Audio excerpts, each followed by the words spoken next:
Hi everyone. Hello everyone. Please welcome Deepty Tiwari, our today's speaker for the 8th NITRUS talk. Deepti has she graduated from our college in 2001 in architecture branch, and she has worked with United Nations in disaster response and recovery areas. She also pivoted to becoming a life coach. So she has got certification in coaching, life coaching, and she runs her own consultancy, and she does this executive coaching for companies. So she's going to talk to us about living a purpose-driven life. We have Archit who is going to present the PDF. We had some technical difficulties, but Deepti, please take it away. It's your stage now. Thanks so much, Rahul sir and Archit, for organizing this. And we had a lot of technical glitches from this end. So thank you so much for everyone for bearing me. Can you hear me well? We can. Yes. Awesome. So as Rahul sir said that I was in UN and after right after college I went for my post graduation in urban and regional planning, and I started working for government of Gujarat to respond to Gujarat earthquake and rehab, and then I pivoted to work with UN in Indonesia for tsunami response, and I was really thinking that I am such an what to say gifted person that at a very young age I already found my purpose, but in reality, that was not true. I wasn't happy there because I felt like my parents were happy that I was working for UN. Society was happy. And I was kind of happy because I was serving people. And, it was a huge disaster. From that point of view, I was literally happy, but something was totally missing. And I was like, what's going on? I feel empty inside. I feel like it's just like another project management exercise, and we are, meeting and we are making sure the goals are there, but I'm not truly aligned with it. So it's not something that I would, jump from my bed every morning to look something forward to. And I was like, what is missing? So I continued doing this work even as a consultant in other countries like China and Myanmar. I kept performing well, but kept feeling hollow inside. And the reason being, maybe I did not know that my values and my purpose, which I am supposed to be aligned with, was absolutely missing. So one day, once I was just sitting in my living room and I browsed through the, series of books which were kept on my bookshelf. And they all talk about philosophy. They all talk about finding purpose. They talk about how to be a better person. And I realized that the reason I feel empty because my purpose is somewhere there. I really wanted to work in the field of psychology and, to really not only help myself to find who am I and to feel whole, but also to help others and to help them with that transformation. So I kept reading all this book which I bought for years and never read. And I just started, filling myself up. And fortunately, I also landed with a contract with another Swiss NGO there, and they wanted me to coach their team. And I was like, okay, I'm going to have trained like 50s of people in my team. What is this coaching? So they said, no, it's nothing like that. There's a log frame, like, you guys have KPIs in corporate world. You have to follow that, tell them how their goals, aligns with what Helvetas as a Swiss NGO wants to have bring overall change in one of the suburbs of Myanmar. And while I was doing that, I really got to know coaching is about, it's a world where you not only get to know that person, but also you get to know the world around them, and you really make them aware about their world. You make them, help them to make right choices. And that is something that started giving me goosebumps. And then I finished that assignment and I got registered myself as a coach through a training. And since then, I really leave my bed early morning with a big smile. So this was my little introduction and, telling you all guys about what is it like living, a purpose-driven life. So to begin this, I see a lot of your cameras are off, but we can still do a little exercise if you want to while keeping your cameras off. If you want to turn on your cameras, you can, do that as well. So I want you guys to start this session with an emotion. So whatever we are going to discuss today, you carry back home and, keep that with you for some time. So in order to do that, I want you guys to, hold on to this part of your mouth and pull it a little bit wider. Makes you feel smile, right? And that's the part of happy yoga, happiness yoga, or you call it laughing yoga. So that is something, if you are working on something and you're finding that there's some missing emotion, try to be happy, try to find that emotion, and try to keep your, gestures towards those positive connection that will help you to start your day on a better note. So to begin this is my first slide. It's called Living a Purpose-Driven Life. And I got inspired by my batchmate Gajendra. He started with definition. So I said, why not I? So I have a noun and verb here. The noun says, what is purpose? And I've highlighted something in red, which really resonated with me. And it says, purpose is something for which someone or something exists. And other verb for this is one's intention or objective. And with laughing yoga, we did that. We made an intention to be happy in our life. When I talk to people around, when I coach them on daily basis, most of them are unhappy. And reason is they don't they think it's something external. They don't make an intention to be happy. It's very externally seeked, emotion. And that is something that we need to kind of, look into and kind of tap into by ourselves. If we go to next slide, I have chosen this picture of an iceberg. Now, literally our purpose looks like this. No one knows what their purpose is. And it's a quest. You start your day, it depends on you. Do you want to start on autopilot? How did you start your morning, or whatever part of the day it is for you? Did you just pick something unintentionally to make your coffee? Where were you when you were making your coffee or chai? Were you there, or you were somewhere else in your mind? Were you cursing someone or sad about something, or were you thinking about something that you need to finish? So the idea is, if you want to be close to this beautiful blue iceberg, you have to be intentional. You have to be present in that moment. Whether it's making your tea, coffee, whatever you're doing, you have to be there. Easier said than done. Why I brought this iceberg here is our life is like this ocean. We're working on a daily basis with our goals and mini goals. And to reach this iceberg, we don't have clarity. It's distant. More than half is under the water, right? So what can really make us to go there? What and how we're going to program us to tap into it, to really, have this fulfilling life, to feel whole by ourselves.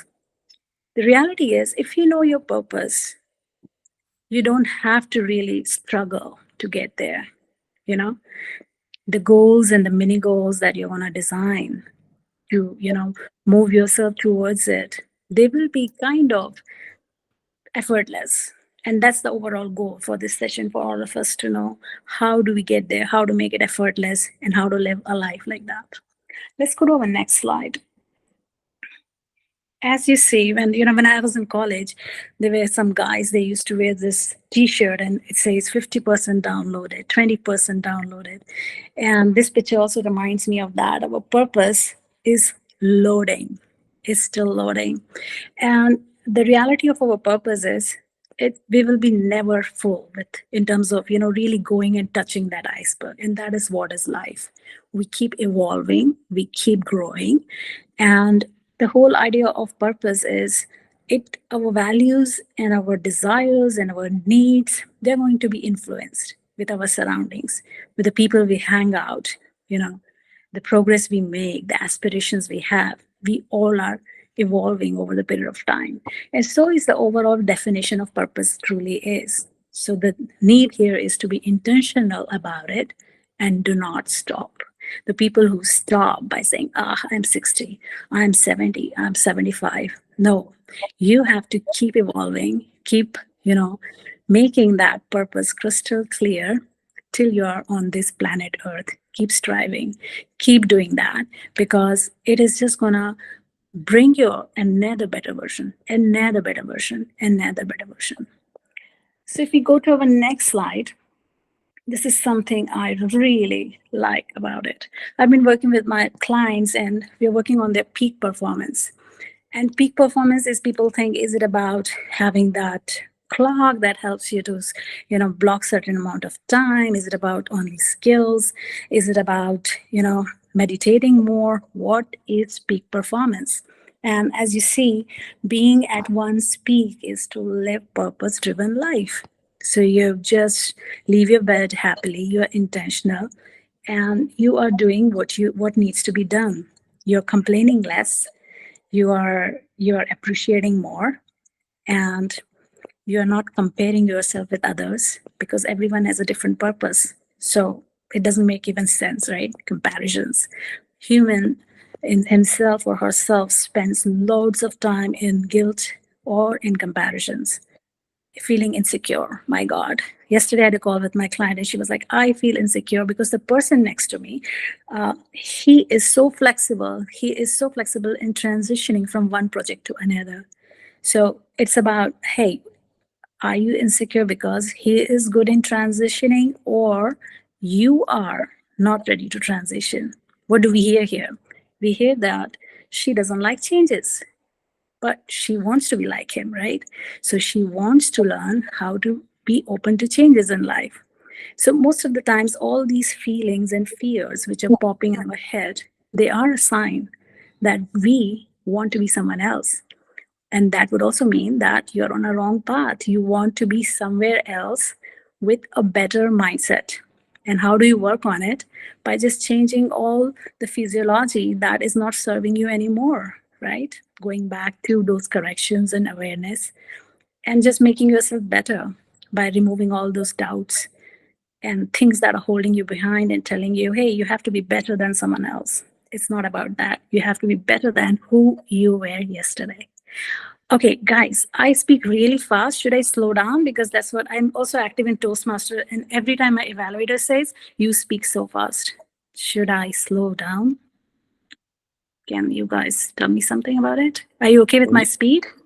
Yeah, I think, you are all right, ma'am. yeah, I think Okay, it's good. cool. Because they always say, please don't be a express train. All right. So Or Vande let's Bharat move. train, as we should say in India. Sorry? Vande Bharat train nowadays, it has come up with a fast. Okay, that's true. Okay, let's move to our next slide. So as we were talking about the iceberg and the lack of clarity. So, what is it that brings clarity? What helps us to reach to that iceberg on a daily basis? So, we do hear about our goals and making those bigger goals easier in terms of mini goals, right? But yet again, many people lose momentum, they lose motivation. So, what is it that we need to do to really get close to that iceberg? If you see the next slide, okay, we talked about goals and mini goals, but if you see in the next slide, if we don't take action, nothing is going to happen. And to make that action, you know, people get stuck when they are stuck in decisions. So, moving on to my next slide is all about our decisions. Now, this is something people face. Like, people want to do something, but they are stuck in decisions. If you see in some of those statistics in the next slide, it says, there's a potential loss of 15% of profit if decisions are either wrong or they are slowly made. Life moves on and people get to choose faster, and people who are choosing have a delay in their choices or wrong decisions. Things doesn't serve them. So the question goes back to is why people are making wrong decisions or slow decisions. The reason behind is they don't know about the choice. Now, if we see the next slide, most of the time we're conditioned by the society. Sorry, the same slide. Archit. Yeah. Most of the time, we are conditioned by our society, right? What is a good decision? Everyone is saying this is good. Let's go for it. For example, when I was a teenager, everyone said I have to be either an architect or engineer.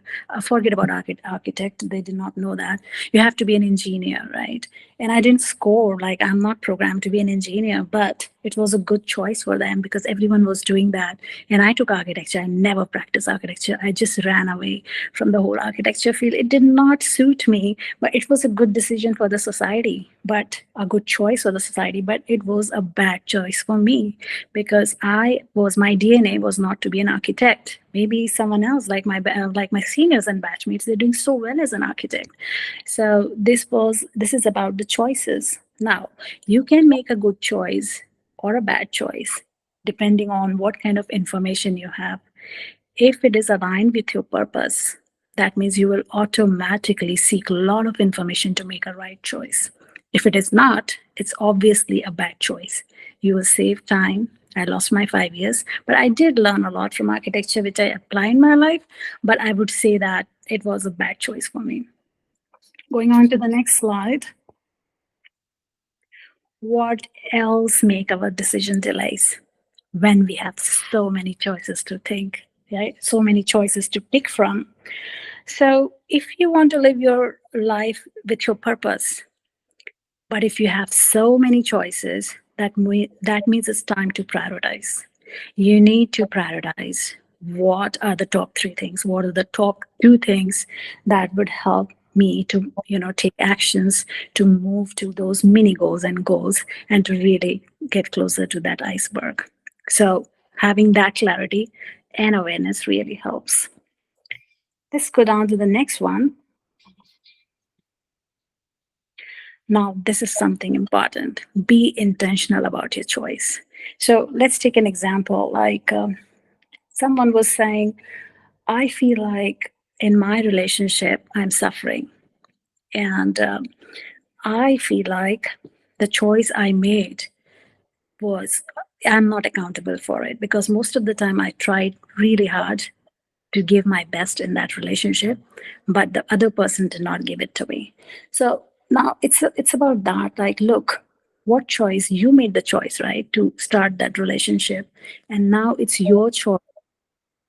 Maybe that choice of continuing that relationship doesn't align with your purpose at the moment.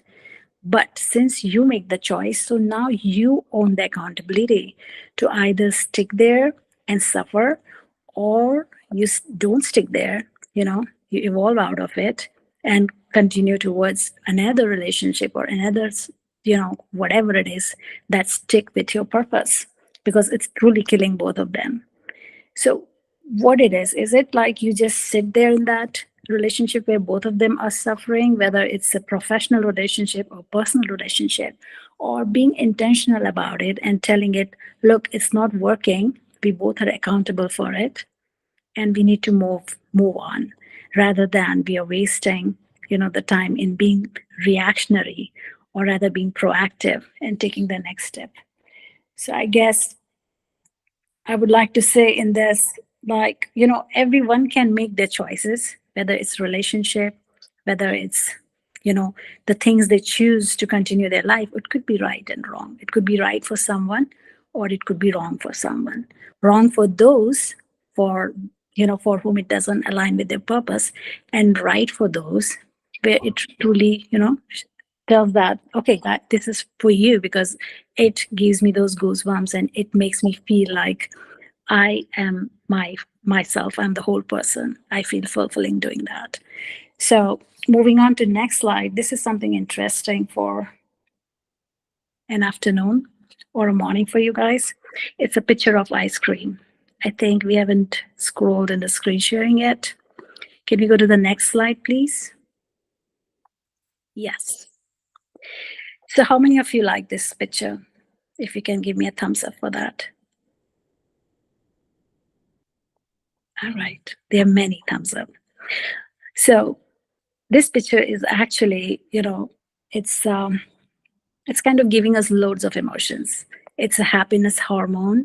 Like you saw that and you're like, yes, that looks like a real ice cream next to the beach.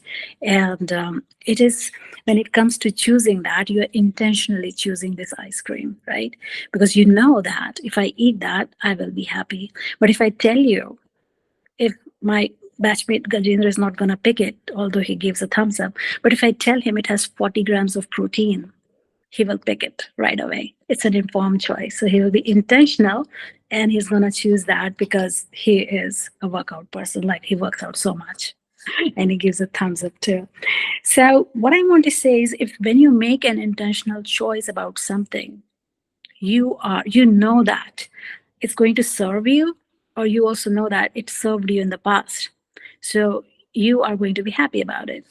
And if you go to the next slide, if that piece of ice cream or cake falls on you and really it needs you need to clean up, you will do that and you will get back to eating that ice cream.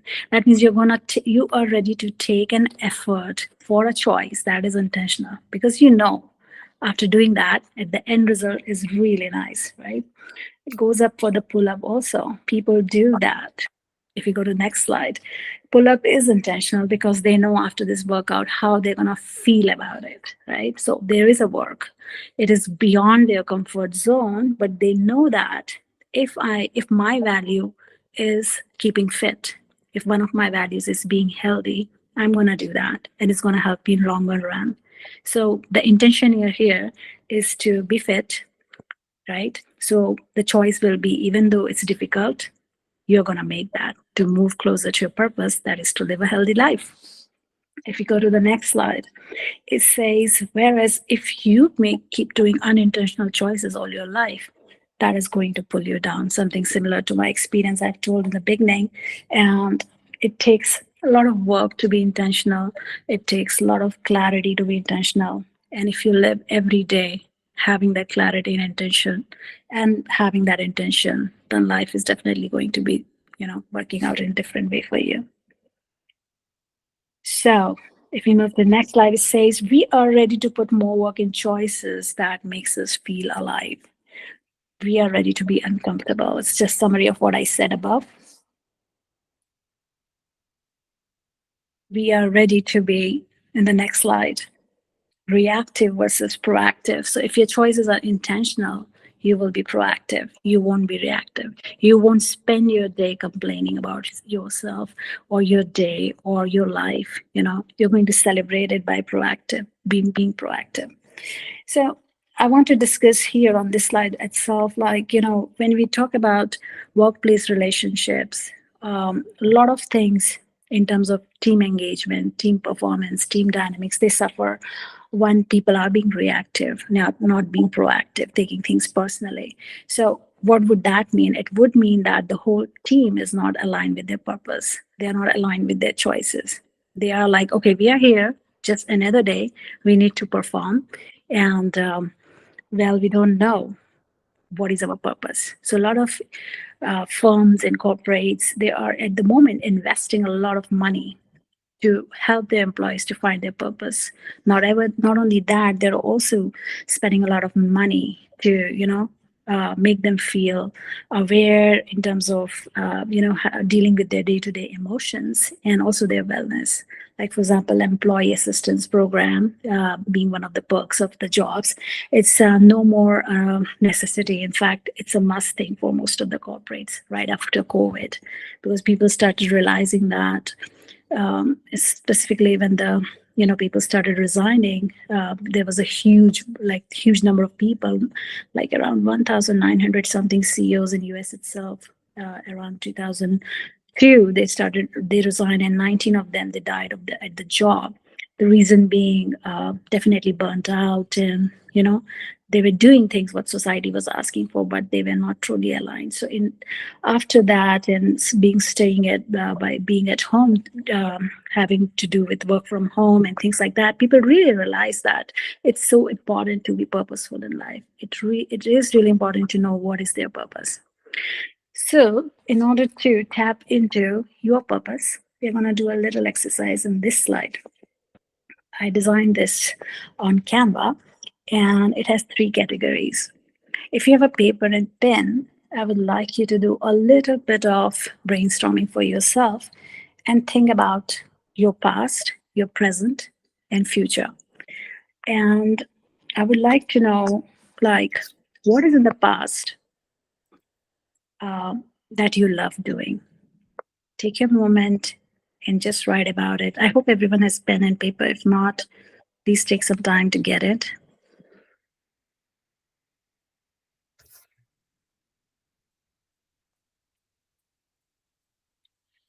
So it could be anything. It could be a hobby. It could be, you know, uh, like sometimes people feel like they're in a job, but it doesn't align with who they are, doesn't make them feel fulfilled. So is what is it that you like? Making music, or do you like teaching someone? Do you like mentoring someone? Do you like volunteering in a sort of specific domain? What is it that makes you, look forward to your day? And something that also kind of surprises you, like, is that me? Why I'm so excited? So what was it in your past that you love doing?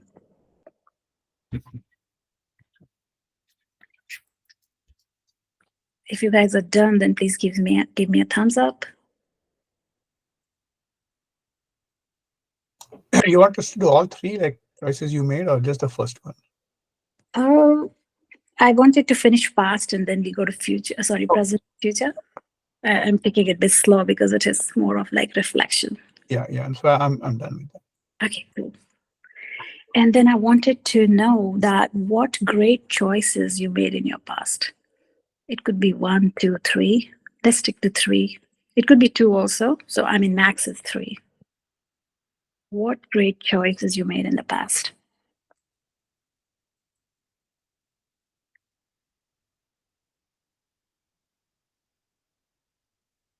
Followed with that, I want to know what wrong choices you made in the past. It could be one, two, three.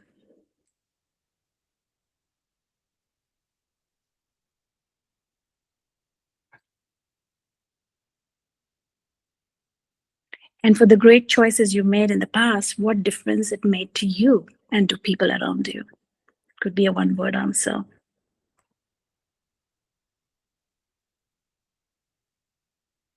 If you're done, please give me a thumbs up. Then we move to present.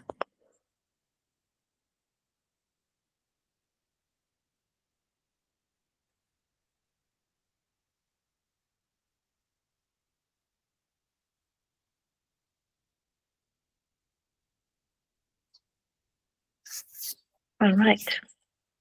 Let's move to present then. Same thing. If you can think, what is it that you love doing now? The new thing. Yeah, shouldn't be coming from the past. And what great choices you made in your present.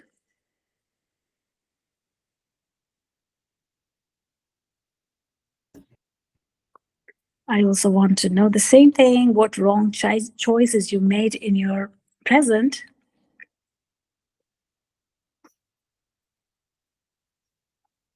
and how did you create a difference in your present, in you and for the people around you.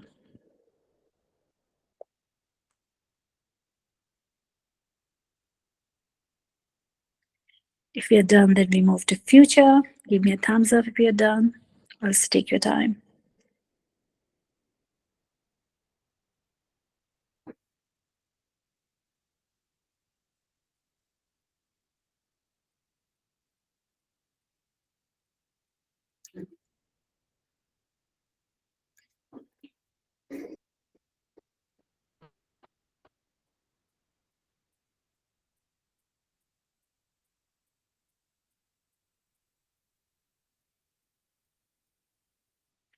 All right.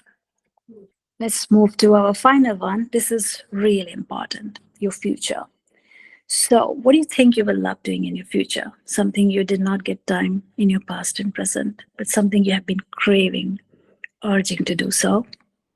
Think about it. And to reach there, what great choices you're going to make to be able to do that. What mistakes you're going to avoid to make that happen. and what difference it's going to make in your life and to the people around you.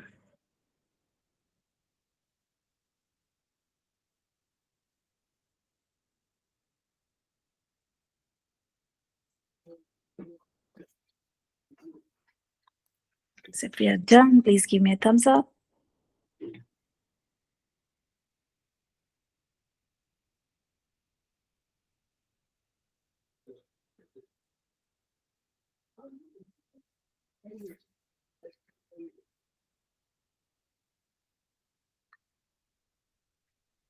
Awesome.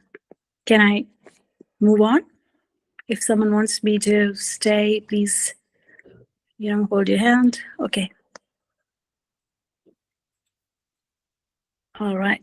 Sorry if it felt like if I'm pushing you guys. I just wanted to finish this presentation.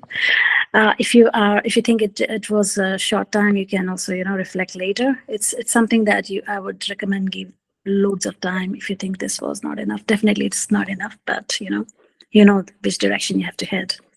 So I want to say here is this is a jackpot for you. So in your past, present, and in your future, what you love doing is something that is going to take you closer to that iceberg, you know, because you did that, you're doing something in that direction and something you want to connect those dots and see what it is leading to and define your actions, goals, make choices around it to, make your journey closer to iceberg. I also want to tell you guys, which I also realized recently, I do a lot of visualization with my clients through the neuro-linguistic programming, but I did not know this important mystery, which I found out recently, is a lot of people think that what they are today, they are going to be that tomorrow, and they are going to be till the end of their life. And that is absolutely false. The reality is, we are going to evolve, evolve, evolve. So we need to know that our future is going to be different. So this exercise we did in the blue part, which is the future, is basically evolution in the future. So don't think wherever at your life you are that okay, I'm done, I'm in the middle of my life, or I'm like here or there.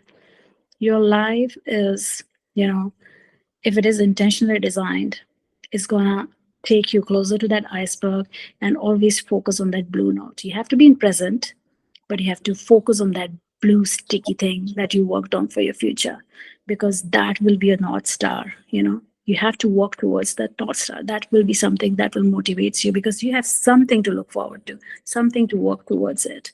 And make sure that the wrong choices you made in this exercise is something that was not for you, that was not meant for you. You did that because either you were jealous, or you were told so, because society wanted you to do that to feel better about yourself. You are not going to do that anymore. And the great choices you made is something that aligns with who you are. You may continue doing that. You may, kind of reshape it in order to reach to that blue post-it. So think about that and imagine yourself closer to that iceberg on a daily basis. Keep going, and you are still downloading. Thank you very much, and I'm open to any questions.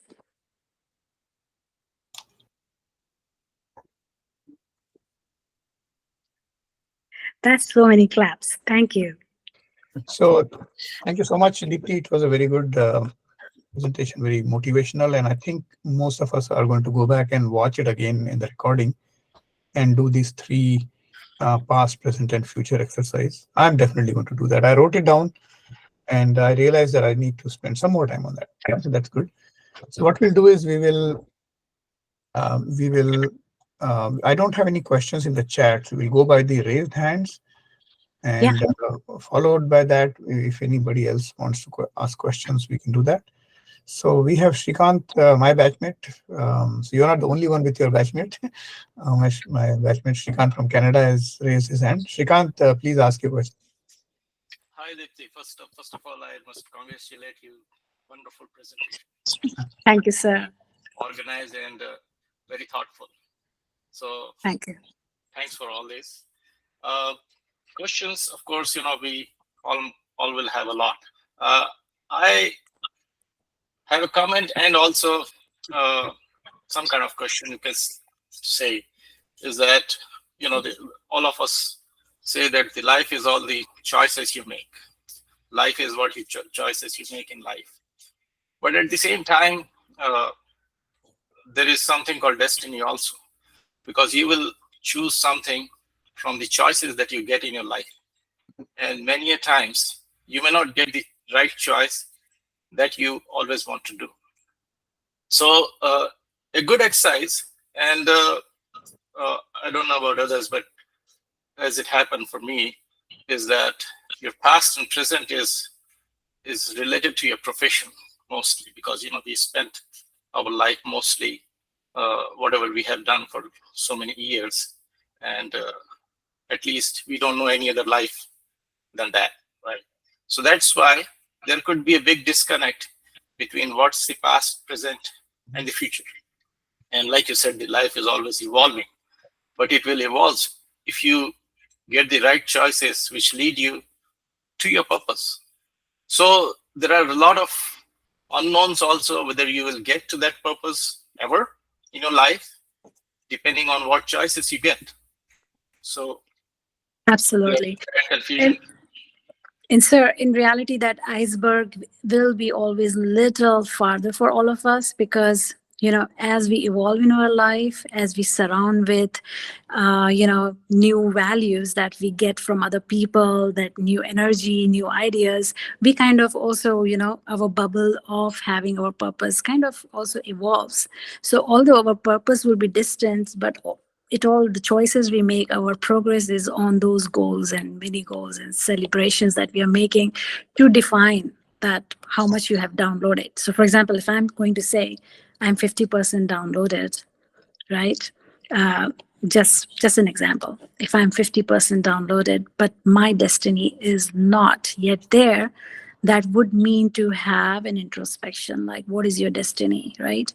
And okay, you are not at B, you are at A. What choices you're going to make to be closer to B? Because okay, I reached at a wrong stop, A. For example, I gave my example of being in architecture. I did not want to be an architect. I got it because I got that score, but I really did not enjoy a single thing except for my batchmates. So nothing else. So although I topped there in few years, but still it did not make me, it did not give me goosebumps. So I was at, let's say, A, station number A of my iceberg. So I have to really reach, after reaching the wrong destination, ask myself, okay, you are depressed, you're not happy, you're not fulfilled. What is it that is going to, give that clarity? And just seeing what is making you happy, really being intentional about your happiness. It could be anything. There's nothing like a specific, how we glorify one profession or one job or one way of seeking happiness. It could be anything, and you can take it anywhere. I'll give you an example of my friend Amy, who lives here in Bangkok, and she's into dot painting, and she could just do these dots and could create anything. Now she's into, dresses and accessories and cards, and so her business is taking up at any level. Now she's in Qatar doing classes on dot painting. It's just dots, right? But this is something that led, she's also an advocate for OCD. So she was suffering from OCD, and this is something, it was a gateway for all her anxiety that took her out. And she is now living a fulfilling life. So what is taking away your spark? You need to stop that, doing that right away. Think about that reflection, and what gives you joy. It could be anything, and spend more time there. And it's okay if you are at B or B1 or B2, but that it's not about reaching there. It's about that journey that will make you, a little bit happier than yesterday. And I felt that in my life. Like, I'm not everyday happy, but definitely a happier person than yesterday. So basically, you are saying that just don't depend on the choices you get. You create your own choices. Intentional choices, not just whatever society is asking me or glorifying it or just giving it to me and expecting me, but what I want, because we all are unique. Everyone has a unique purpose. And okay, purpose looks like such a big word, but in simple sentence, like what makes you happy? Just put more time and effort living there, and not at someone else's place that makes them happy, because a lot of time we spend our time living our life being at wrong place. So not to do that, basically. Well Thank said. you. Archit, you are next. Thank you so much, ma'am, for the wonderful talk, and especially enjoyed the exercise that you made us do. I had a question regarding NLP. I do believe that visualizations actually help you set a goal that is that has morphed, and you can work towards it. So, wanted to understand what NLP exercises you do with your clients. Okay, that's a great question too, Archit. NLP itself has it's a big, huge book, and there's thousands of tools. I have chosen like three of them, which I really do on a daily basis with my clients. So, which also helps them to see where they are stuck. So, one of them, which is my most favorite one, and which is actually used in some other tools and techniques, also is called third perspective tool. So, basically, in that, like as we say, be in someone else's shoes, right? So in that, basically, you are dealing with something, right? Let's say you are in a conflict with someone. So you're Archit, you're having a conflict with me. So how to solve that is, you will be seeing it as Archit, then you will be seeing that as Deepti, and then you will be a third person seeing Archit and Deepti and really understanding what's going on in their world. So this is more like, it's about visualizing as well as being aware about everyone has needs and everyone has an opinion, but how it is getting so personal and how we are being so reactive than being proactive. And as a third person, basically we find that how to be more proactive. So another tool which I really liked about NLP is visualization, which a lot of athletes also do. And this is something we tried to do in a very short time when we were working on your blue color post-it on this presentation. So here you want to, I kind of skipped it too, sorry about that. We did not have enough time, but it's basically something that you have to, when I asked you what you love doing, in NLP visualization, you have to basically close your eyes and imagine yourself doing that. So to answer Shrikant's question, like what he would do now to see closer to that purpose, to that iceberg, I would suggest to really start visualizing that person who he wants to be in his future on a daily basis. And what it does is, it really basically, it's going to release loads of emotions, and that is going to anchor your true purpose. And it's going to make you to be motivated to, unintentional towards making any choices and efforts that you're going to take. So some people also meditate and visualize. Some people visualize. I mean, there are thousands of ways of visualization. And last tool is also about changing habits, which we do mostly with NLP. It's called swish pattern. And in that, basically, we see what was the pattern and what is the new pattern. So we basically make that person to leave this pattern in the present and move, to the next pattern, to really imagining how happy, how sad he was or she was in that, and how happy and how successful that person is in the new pattern by leaving behind what was holding them behind. So, so it's basically going to your future and being an NLP person. A lot of NLP tools revolves around that. Thank you. Thank you so much for sharing that, ma'am. I do have a follow-up question, but I will let Gajendra sir ask because he raised an hand. Yes, Please. Gajendra. Deepti, awesome job. Great presentation. Very, I would say, completely different view of looking at things. I really admire the way you have presented. Thank you. Thank you so much. You're So, most welcome. Gajendra is my teacher. Like whenever I stop exercising, I go back to him and he tells me, get back to workout. Yeah, different kind of coach. Yes, yeah, you absolutely. know what, Deepti, that's the thing. Few people, they usually run away from me due to that specific type of coaching as well. So, so anyway, so I just wanted to make one comment. That is, I was Yes, reading please. this somewhere that, and it kind of stuck with me that just don't go with life, grow with life. Absolutely. Yeah, and I was thinking few things, right? One is people say that if you want to achieve something, then first try to visualize yourself uh, achieving that goal Yeah. and Yeah. see that if you are happy, Yeah. right? And if you are not, that means that is not the ultimate thing that you basically actually you want. Okay. And the other thing is that people say is always keep a rolling goals. Meaning if you achieve one, then you have to have the another goal set already before achieving it, so that you don't get bored with whatever you are doing. So I kind of find it, I would say, a little bit conflicting, although I follow it, but just wanted to get your feedback and insight on that. Yeah, I like it. It's a good one, rolling goals. So it basically helps you to keep the momentum. Yeah, it also kind of allows you to break down your, they call it BHAG, big, hairy, audacious goal into smaller goals. And those are the ones which can, like to reach Mount Everest, they have different camps. So Oh, yeah. That's a good Yeah. example. Absolutely.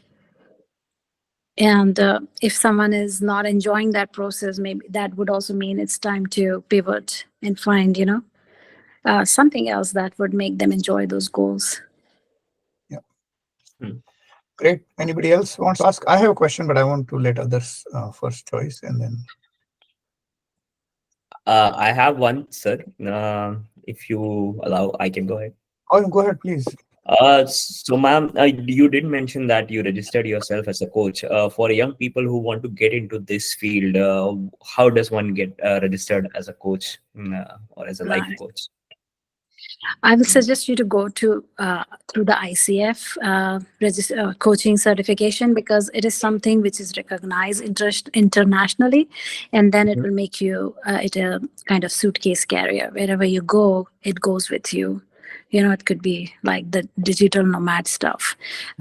Rest of the certifications are also recognized, but ICF is something, if you want to work with corporates, they want to know if you are ICF certified or not. And it's fairly easy. It's not like our engineering days where you have to go through a lot of exams. You go there, you have to immerse in it, and all of these certifications vary. Mine was like I have to be there for 7 days, and be engaged in, first to know the coaching pillars, and then engage in real-time coaching, and go back home and then start taking clients. And I have to coach clients for specific number of hours, submit that report, I think around 12 or 15 clients, I totally forgot, sorry. And but it's fairly easy, because then you are in that momentum and you like to see transformations. And that's the beauty of being a coach. When people tell that how their life is transformed, you just want to do more. So that number is really easy to cross. You do that, you submit a report, and that's all, you get certified. Here also you have different levels, ACC and PCC, MCC. So if you do 200 hours, if you do 100 hours, it's ACC. Beyond 250 hours, it's PCC, and so on. So it's just like any other profession, you have different levels to score that Okay. Yeah, tag. that's great. Yeah, I think we should check out that. I also have this goal to kind of impart some of the things that I learned into young children. Like I do this electronic projects, so just want to teach them. But that's one type of coaching. But I think coaching certificate will probably make it more official. So Absolutely. if no other questions, I think we can conclude. By the way, when Gajendra mentioned grow with, he mentioned the word grow. Shrikant will remember our high school, St. Paul schools in Raipur had a motto called grow. And that reminded me of that. It's like from such a young age, they inspired us to grow with life. So I think this kind of concludes a very inspiring. There is a lot of homework for us, all of us to do. I think we should do that. So at this time, I would like everybody to give a thumbs up and or clap to Deepti for inspiring us. And And first of all, thanks for recognizing that you were not doing the purpose of your life, like architecture was not your calling, and then you pivoted to something in which you are not only helping yourself, you're helping a lot of people. So it's late over there, so I won't keep you much. I think with this we can stop the recording, and after that, if anybody wants to hang around, that's fine. Let me just stop the recording. Thanks so much, Rahul sir, for all that recognition. Really, it really matters a lot to me.